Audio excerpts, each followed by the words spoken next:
Tenho 83 anos.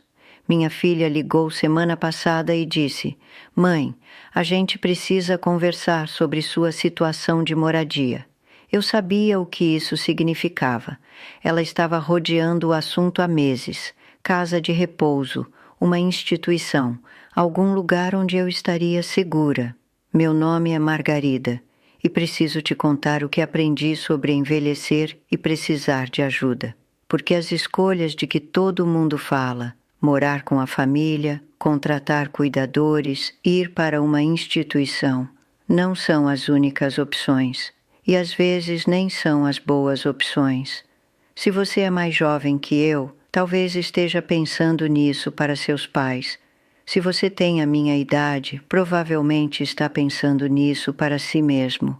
De qualquer forma, eu tentei a maioria dessas opções e quero te contar o que realmente funcionou e o que não funcionou. Depois que Ricardo morreu, morei sozinha pela primeira vez na vida. 46 anos de casamento e de repente só eu. No começo era administrável. Eu conseguia cozinhar, limpar, cuidar dos meus próprios assuntos. A casa estava silenciosa, mas eu dizia a mim mesma que estava tudo bem, que eu preferia assim. Então as coisas começaram a mudar. Pequenas coisas no início. Eu ficava sem fôlego subindo do porão. Minhas mãos tremiam ao abrir potes. Eu esquecia porque tinha entrado num cômodo. Uma manhã, escorreguei ao sair do chuveiro. Me segurei na barra da toalha. Não caí, mas me assustei. Naquela noite fiquei deitada na cama pensando: e se da próxima vez eu não me segurar? E se eu cair e ninguém me encontrar por dias? Então liguei para minha filha. Perguntei se talvez eu pudesse ficar na casa dela por um tempo, só até me sentir mais firme. Ela disse sim imediatamente. Disse que eu deveria ter perguntado antes. O marido dela foi gentil sobre isso. Meus netos pareciam contentes. A primeira semana foi boa. Jantares em família, conversas, sentir que eu importava para alguém de novo. Mas então a realidade chegou. Minha filha e o marido dela trabalham. Os netos têm escola, atividades, amigos. Na segunda semana, eu estava sozinha na casa deles a maior parte dos dias, assim como eu estava sozinha na minha, exceto que agora eu estava sozinha no espaço de outra pessoa. Os pequenos atritos começaram. Mãe, a senhora pode não usar tanto sal? Sua pressão? Mãe, pode baixar a TV? As crianças estão fazendo lição de casa. Mãe, vamos sair no sábado. A senhora fica bem aqui, né? Eles não estavam sendo cruéis. Estavam apenas vivendo suas vidas. E eu estava atrapalhando. Uma noite, ouvi minha filha ao telefone com a irmã dela. Eu sei que é a coisa certa a fazer, mas sinceramente é exaustivo. Não consigo nem ir ao mercado sem me preocupar com ela. Eu não deveria ter ouvido aquilo, mas ouvi e percebi. Morar com a família não te faz menos solitária. Às vezes torna a solidão pior, porque você está cercada de pessoas e ainda se sente invisível. Depois de 3 meses, disse a ela que estava voltando para casa. Ela se preocupou que eu não estaria segura, mas insisti. Eu precisava do meu próprio espaço. Precisava parar de me sentir um fardo. De volta para casa senti alívio, mas também senti o peso de tudo que eu não conseguia mais fazer. As escadas estavam ficando mais difíceis. Cozinhar me esgotava. Eu derrubava coisas, esquecia coisas. Uma tarde, tentando trocar uma lâmpada, minhas mãos começaram a tremer tanto que tive que desistir. Apenas fiquei parada ali na minha cozinha com aquela lâmpada queimada pensando: é assim que acontece. É assim que você para de conseguir cuidar de si mesma. Então comecei a procurar ajuda. Uma mulher que pudesse vir algumas vezes por semana. Limpar, cozinhar, fazer compras. A primeira se chamava Patrícia, mulher legal, por volta dos 50 e poucos. eficiente. No começo, foi estranho ter uma estranha em casa, tocando nas minhas coisas, reorganizando minha cozinha. Mas me ajustei e ajudou, por um tempo. Então as contas começaram a chegar. Mesmo ajuda em meio período custava R$ 3.000 por mês. Minha aposentadoria cobria talvez 1/3 disso. Eu tinha economias, mas ver aquela conta esvaziando mês após mês, eu não conseguia sustentar aquilo. E havia outros problemas, pequenas coisas que se acumulavam. Eu gosto de lavar a louça logo depois das refeições. Patrícia preferia deixar acumular. Eu gosto das minhas toalhas dobradas de um jeito específico. Ela tinha seu próprio sistema. Pequenas diferenças, mas me incomodavam, porque era minha casa e de repente eu estava me ajustando às preferências de outra pessoa na minha própria casa. Então Patrícia saiu.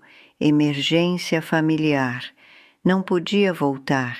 Então tive que começar de novo com alguém novo, pessoa diferente, hábitos diferentes, tudo diferente.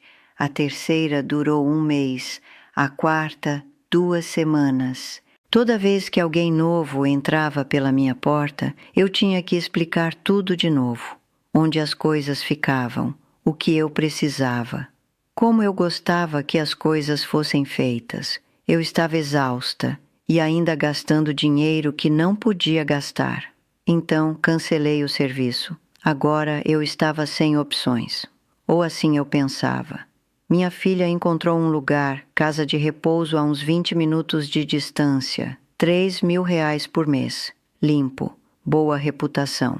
Equipe médica no local. Ela sugeriu que eu tentasse por 1 mês.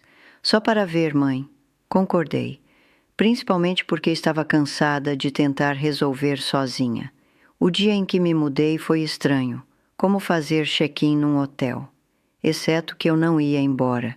Meu quarto era pequeno, limpo, mas impessoal. Nada parecido com casa.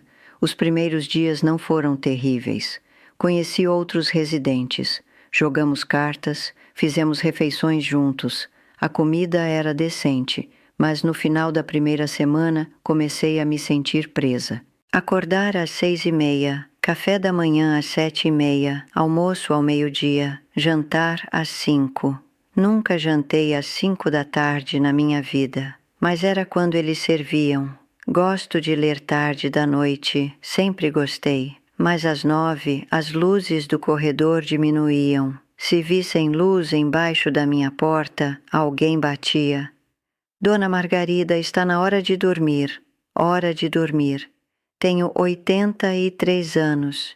Venho tomando minhas próprias decisões há 8 décadas.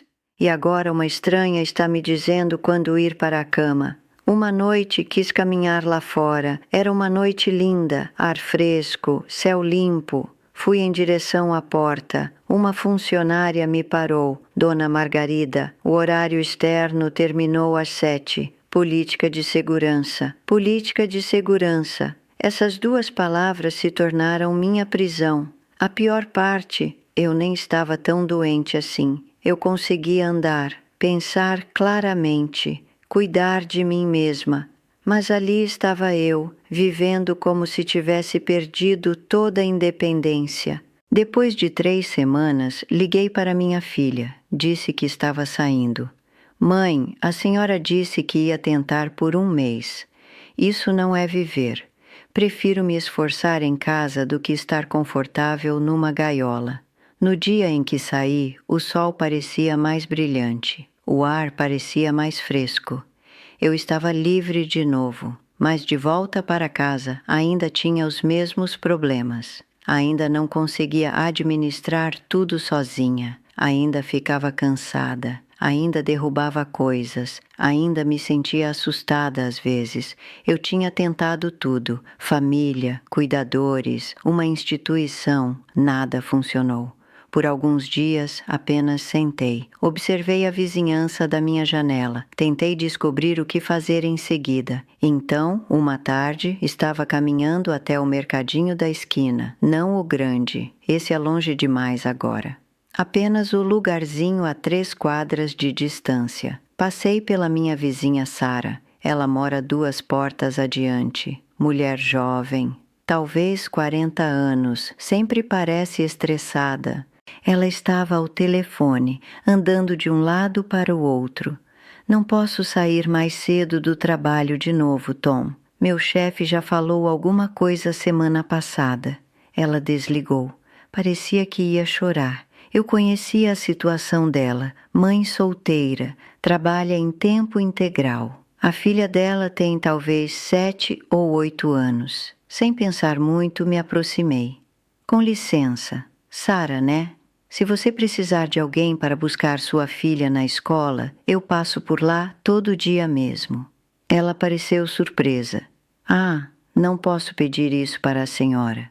Você não está pedindo, eu estou oferecendo. Ela hesitou. Então, tem certeza? Tenho certeza. Qual é o nome dela? Emma, 2º ano. Estarei lá às 3 da manhã. Foi assim que começou. No dia seguinte, busquei Emma. Caminhamos para casa.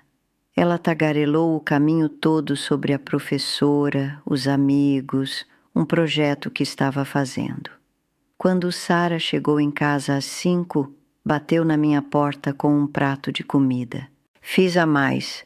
Por favor, leve isso. Tentei recusar. Você não precisa fazer isso. A senhora está me ajudando. Deixa eu ajudar a senhora. Essa se tornou nossa rotina. Eu buscava a Emma todos os dias. Sara deixava comida para mim algumas vezes por semana, mas se tornou mais do que isso. O marido de Sara, quando estava em casa, entre viagens de trabalho, consertou minha torneira pingando. Me ajudou a trocar aquela lâmpada que eu não conseguia. Sara me ajudou a descobrir como pagar contas online. Configurou entrega de mercado para as coisas pesadas que não conseguia mais carregar. Emma desenhava para mim, colava os desenhos na minha geladeira. Começou a me chamar de Dona Margarida. Uma noite, Sara disse: "Sabe, a senhora realmente mudou nossas vidas. Eu estava me afogando antes." Sorri. "Vocês mudaram a minha também. Eu tinha esquecido como era se sentir útil." E era isso.